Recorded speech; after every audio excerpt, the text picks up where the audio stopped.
have a really fun tutorial for you today. Now I'm going to let you know right off the bat, there is no pattern for this. But if you follow along, I'm going to tell you exactly how I made this adorable tote bag. I'm going to just give you a sneak peek right here. Oh, that's it. That's all you get. Now you have to follow along to watch me make this. The first thing I did was gather some jeans from around the house that nobody was wearing. Don't worry, I got everyone's permission, but I got some jeans from Zach, from Mike, and some from my own stash. I think I only had 3 pair of jeans here. And so the first thing I did was start taking them apart, and I knew I wanted to use a pocket. So I took a back pocket off of one of my pair of jeans. Now, depending on the size you want your pocket to be, you may want to use the men's pockets because they're bigger.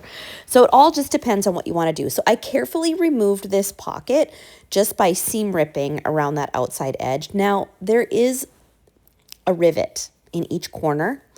So I just simply cut that out with my scissors. Just a tiny little cut. Yeah, it put a hole in the jeans, but I mean, we're cutting these up anyway. So don't even worry about that kind of stuff. So I'm going to use my scissors and cut out the rivet, and then the pocket will be free. And then I'm going to just start cutting up these jeans. Again, I have no plan other than I want there to be some sort of patchwork looking panel that I'm going to put together using different pieces from each of the different colors of jeans that I have here. And I'm not cutting up the entire jean. I'm just cutting off pieces that I want to use and that I can use to start building up the patchwork. And then if I need more, I can come get more. So now I'm down to like cutting squares and laying them out. Still no rhyme or reason here. I'm just laying things out and getting a visual for what this might look like when I start sewing it together. And now with no plan, I'm going to start sewing them together. Now, because of the stretch in some of these jeans, some have more, some have less. I used my regular presser foot to start, and immediately I knew that was going to be a problem. So either you want to stabilize those stretchy pieces to make them less stretchy. So if you use like a fusible woven on the back, that will help stabilize them. I'm going to put my walking foot on at this point because I don't want to stabilize individual pieces because I know I'm going to stabilize the entire piece when I'm done before I start my machine embroidery. I am pressing as many of the seams open as I can. Not all of them want to press open. Do whatever you need to do just to eliminate some of that bulk. And I am, like I said, I'm just putting these pieces together. When I'm done and I'm happy with the overall look of the panel, then I will square it all up and figure out what size it is. And then I'll make another panel the same size for the back. But all the patchwork pieces are going to be completely different. Remember, this is another scrappy project with no plan, and that is sometimes one of my favorite parts of sewing is when I don't have a plan and I just start putting things together and I see how they come out when I'm all done. I've been pressing as I've been stitching to help everything lay nice and flat, you know, giving it a good press, using a little starch if you want to, gives it a little layer of crispiness here. And when we're all done with the panel, that's when we're going to add one entire layer of a fusible woven, because that fusible woven will then prevent the stretch from continuing to happen, especially as we're embroidering, and it's going to add some stability because even though it's denim, some of it is stretchy. So you do need to add stability before you do your machine embroidery. All right, I'm really happy with this panel. So I put the fusible woven on the back side. We're going to flip it over. That's looking really cute. Like I alternated the lights, darks, mediums. I've got a whole variety of stuff going on. So it looks like a really nice, true patchwork panel. And then I'm just going to square it up a little bit, make sure all my lines and my edges are nice and even before I hoop it and we start doing our machine embroidery work. So I have 2 panels ready to go. One is for the front, one is for the back, and then I'm doing this fun little pocket, and I have to embroider on the pocket. So I'm using my magnetic hoop from Denim OESD, and I've put my Stabil stick stabilizer. I love that it's sticky because now it adds a layer of stability, but I can float my project. I'm not hooping the denim because it is, like I said, stretchy, remember? But also, even though we put the fusible woven on the back, I don't want to stretch this pocket. I want to float it. So sometimes that's what you have to do, which the stabilizer works wonderfully for. So now that I've got it all hooped, it cooperated, I'm going to peel the paper off, and then I'm just going to be able to stick my pocket just pretty much right in the center. I do have projection on my embroidery machine, so I can put that design exactly where I want it on the pocket before I start stitching it out. And I have to tell you, OESD has some of the best tools for machine embroidery because this is what they do. So they know what you need to make this the most efficient way possible.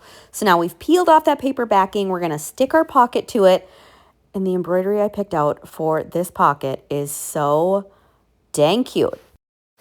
Yep, it's a lemonade cup with a straw, and it's in a jar, and it's red and yellow and blue, and it's just, oh, it just pops when I put it on this denim. Now you can see a little bit of topper in the lower that you can remove corner there with your iron. That is because that part of the pocket was heavily distressed. You can see that my stitches are all sitting nicely. I picked a bunch of different random designs that kind of just spoke to me that I thought were cute, would look really cute together, kind of fit like a summer, just a happy, vibrant, colorful summertime theme. That's what I was going for with this project. And so that's what you're going to see throughout this video is just different, hens and chicks and a mushroom and flowers and a frog and just cute, fun summertime things. It's time to jump ahead because we could watch embroidery all day long. I've got this rickrack that I had in my stash. It's really thin, like 1/8 of an inch. Then I'm using a Fusible double-sided tape to stick my rickrack where I want it to be before I try to sew it in place. Trust me here, fusing it down first is really going to help. And this is just defining each of the patchwork squares. So I am placing it along all of the seams. So I'm using the Fusible double-sided tape first, then I'm running my rickrack along those seams and pressing it all into place. Then I will top stitch it down using a narrow zigzag stitch that I'm going to make fit the size of the rickrack the best I can. I'm just going to use white thread. I promise you, you're hardly even going to see the stitching when it's all done. It was too nice outside to work in the house. So today I hauled everything out and I'm going to finish up this tote bag. Now, I got all of the stitching done and now I've been adding rickrack as just a fun little accent. Like I mentioned, I did use a zigzag stitch and I just adjusted the stitch to get it to be about the same size as the rickrack. So it's really almost like an invisible stitch. I'm using white on white so you really can't see it. If you have to play around on scrap fabric to get it just right first, do that. But this is a scrappy project and as always, done is better than perfect. All right, now that we're done with the rickrack, we're going to attach this pocket. And I just think the pocket pulls everything together and it's so cute. I'm going to pin this in place because I really want to make sure it stays exactly where I want it to be because I planned out the rickrack kind of around that pocket. And I'm going to pin it and then we're going to stitch it. And I found I have the perfect color thread that matches the original that was on the denim because I left the top stitching on the hem of the pocket up on the top. So that's still there. So I found a thread. I'm going to use a longer top stitch. So I'm going to bring my machine to a 4 and I'm going to top stitch around the pocket 2 times just to make sure it's extra secure and it's just trying to mimic that look of a denim pocket. I really do love all the tiny little embroidery elements that I have added here, but that pocket just ties it all together. And now that we're done with this, we've got our front and back panel. It's time to put the bag together. And I did decide I wanted a little pop of color at the top, so I cut a strip 1.5 inches wide of a striped fabric. I put Fusible fleece on the back just for a little extra stability, and I am stitching that to the top edge of the front and the back pieces. Then I'm going to just fold it up towards the top, press it, and then I'm going to top stitch it in place. And I'm using that same orange thread. I just think it really adds a lot to this denim project. I think it looks really cute, but you can use whatever color you want to. So we've got the front and the back. Now, the biggest thing you need to know, like these 2 panels, the front and back, are the same exact size. Okay, they're 14 by 13.25. This is what it came out to be once I trimmed up all the denim and stuff. I didn't set out with a size in mind. I just made them the same. And then made the liner 2 pieces exactly the same. So your 4 pieces are what need to be the same exact size. I've also added a pocket on here just because I wanted to. I lined this with Fusible fleece because I wanted it to have a little bit of stability. Not as much as like a soft and stable like the foam. You could definitely use that though if you want more stability. That's a great foam to use. And I double lined this pocket because I hate flimsy pockets. So it's all about the stabilizer that you use. But I like the quiltiness because I don't know what I'm going to keep in this bag yet. So my thought was, if I decide I want to keep my little camera in here, my iPhone, I want it to be a little bit protected. So I used the Fusible fleece. You can use batting, you can use whatever type of stabilizers you want. Again, this is a very loose, like, let's just put this bag together. It's no pattern, it's just for fun, you know. So next, we're gonna sew this together and then these together to make our outside and our inside. And I've got, these two options I picked for the strapping. I think I'm going with this one. I'm going with this one. All right, let's get this bag put together. So you're gonna lay your two pieces right sides together. Right sides means your pretty sides, the sides that are gonna be on the outside, that you put them together so that your seams are all on the inside. Now I'm also being really careful here, and I'm matching up those fabric strips that I put on along the top because I want that seam to be all the way around the bag in the same spot. So I'm making sure to pin. Now you could, if you're gonna do this boxy bottom, which you can do boxy or envelope style, whatever you want, you could cut those corners out ahead of time. I just went with it here at this point, and I just sewed the three sides together. And then I'm gonna cut out the corners.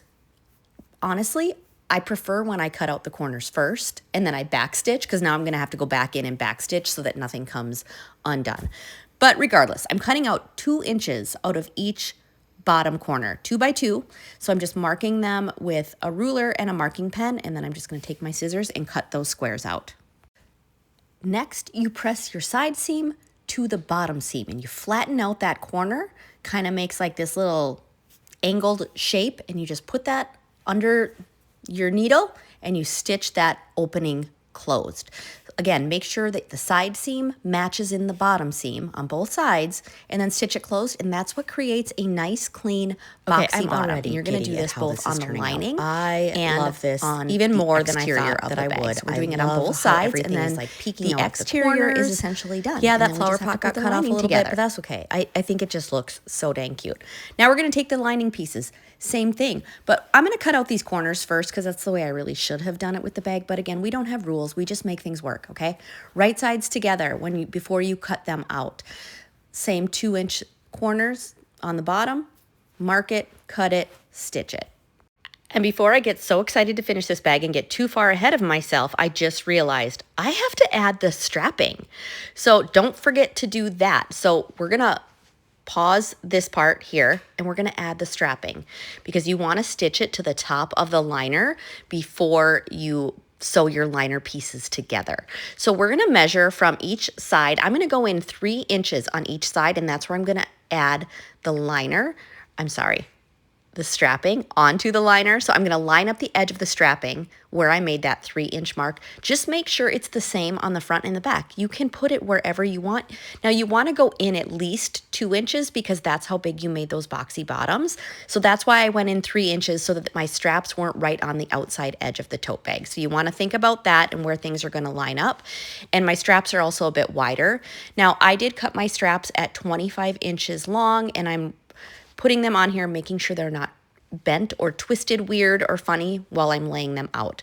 So now we're going to take them over to the machine, and we're just going to stitch across those 2 top pieces to give them added security, because when we top stitch the bag, they will get stitched into place.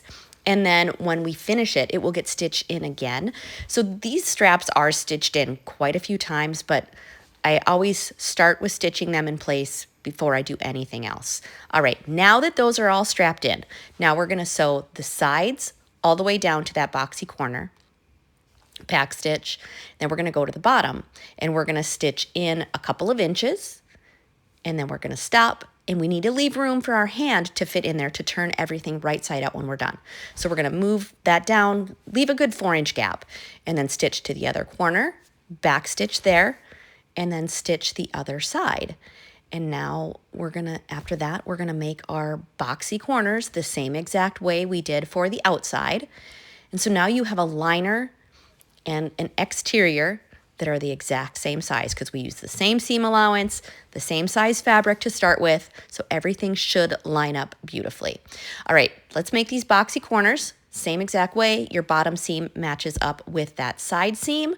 Sew across to sew that seam closed on both ends. and then we're ready to put it together. I'm just so excited. And just like we sewed the other pieces together, you want your exterior and your liner to be right sides together. So we're gonna stick the liner on the outside. You put your bag exterior on the inside. Make sure your fronts are facing each other and the back is facing each other. Then I always start with those side seams and I line up the liner and the exterior of the bag and I pin those side seams. And then I go to where like the straps are attached and I pin all the way around to make sure that I have no gaps and that the two pieces are the exact same size, because if not, you're going to have to make an adjustment somewhere because you'll have like a pucker or a gap if you don't do that. So go ahead and pin it all in place all the way around that top edge. And then we're going to simply stitch all the way around that top edge, pulling out the pins as we go. And then, you guys, we're almost done. We are so close to the finish line with this super scrappy bag embroidered project. It's going to be so cute. Okay, so remember that opening that we left? Now pull the bag through carefully. You don't want to rip the seams.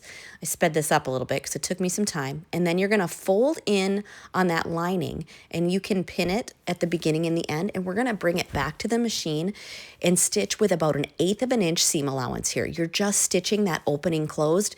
This will not be visible. This will be at the very bottom of the tote bag.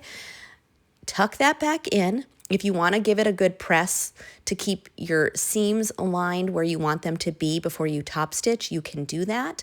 I've got Fusible fleece in here, so it adds a little bit of bulk, but a nice bulk, not icky bulk. So I'm just top stitching around this top edge to give it that final security.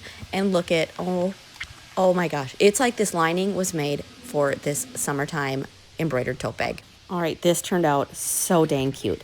Now, head to the description. I've got all the links that you need for everything here in the description. All my supplies from OESD are linked. Plus, I have a coupon code there for you to get 20% off regular price items at OESD.